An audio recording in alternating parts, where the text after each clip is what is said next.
Hi all, welcome to Divya's diary. எல்லாருக்கும் இனிய தீபாவளி நல்வாழ்த்துக்கள். இன்றைக்கி தீபாவளி சீரீஸ் 3 தட்டடை எப்படி செய்யுதுன்னு சொல்லிட்டு இந்த வீடியோவில் பார்க்கலாம். ஃபஸ்ட்டு அதுக்கு தேவையான பொருட்கள் என்னென்ன அப்படின்னு சொல்லிட்டு மெஷர்மெண்ட்டோடு உங்களுக்கு சொல்கிறேன். ஒரு 2 கப் அளவுக்கு அரிசி மாவு, அதே கப் அளவுக்கு கடலை மாவு எடுத்துக்கோங்க.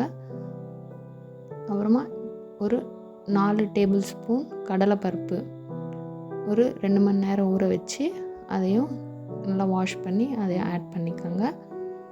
ஒரு மிக்ஸி ஜாரில் கொஞ்சமாக பூண்டு, ஒரு 2லேருந்து 3 வரமிளகா போட்டு நல்லா இந்த மாதிரி கொரன்னு அரைச்சிக்கோங்க. அதையும் மாவில் ஆட் பண்ணிடணும்.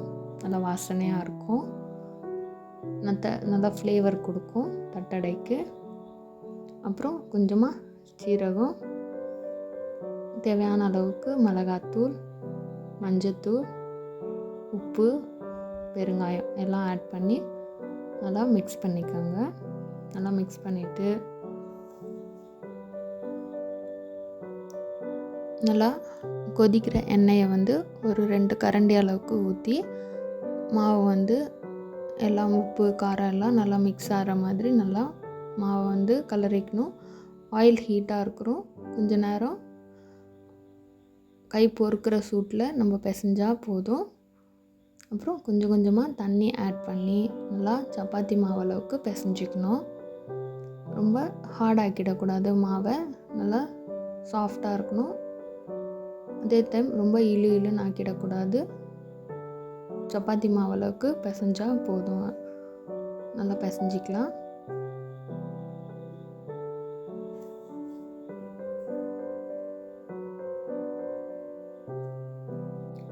நல்லா இந்த அளவுக்கு நல்லா மாவு நல்லா பிசைஞ்சி சாஃப்டாக வச்சுக்கலாம். அப்புறம் ஒரு ஆயில் ஷீட்டோ இல்லை வாழை இலை அந்த மாதிரி ஏதாச்சும் ஷீட் எடுத்துகிட்டு குட்டி குட்டி பால்ஸாக நம்ம வச்சுக்கலாம்.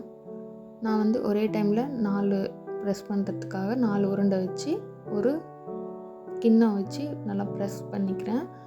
நல்லா மெலிசாக வரணும். தடியாக போட்டோன்னா ரொம்ப டைம் எடுக்கும், சரியாக வேகாது, நல்லா க்ரன்ச்சியாக வராது, சாகி ஆகிடும். ஸோ நல்லா ஃப்ளாட்டாக தட்டி ஆயில் ஹீட் ஆனதும் ஆயிலில் போட்டோன்னா அப்படியே மேலே எழும்பி வரும். அதுதான் கரெக்டான ஆயில் டெம்பரேச்சர். இந்த மாதிரி போட்டோன்னே நல்லா புஷ்ஷுன்னு மேலே வரணும். இதுதான் கரெக்டான டெம்பரேச்சர் ஆயிலுக்கு. நல்லா 2 பக்கமும் கோல்டன் ப்ரௌன் கலர் வர அளவுக்கு ஃப்ரை பண்ணிக்கலாம். நல்லா 2 பக்கமும் நல்லா திருப்பி போட்டு நல்லா லைட் கோல்டன் ப்ரௌன் வர வரையும் நல்லா ஃப்ரை பண்ணுங்க. ஏன்னா நடுவில் வேகாது. தடியாக போட்டோன்னா வெந்த மாதிரி இருக்கும், பட் நம்ம ஆறின பிறகு உள்ளே நமுத்து போன மாதிரி இருக்கும். ஸோ நல்லா மெல்லிஸாக திரட்டி போடுங்க. கார்னர்ஸ் எல்லாம் நல்லா ப்ரெஸ் பண்ணி நல்லா மெல்லிஸாக போட்டு ஃப்ரை பண்ணுங்கள்.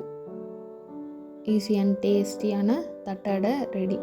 நீங்களும் வீட்டில் ட்ரை பண்ணி பார்த்துட்டு எப்படி வந்ததுன்னு சொல்லிவிட்டு எனக்கு கமெண்ட்டில் சொல்லுங்கள். பிடிச்சிருந்தால் என் சேனலை சப்ஸ்கிரைப் பண்ணுங்கள், லைக் பண்ணுங்கள், ஷேர் பண்ணுங்கள். Do subscribe Divya's diary. Thanks for வாட்சிங்.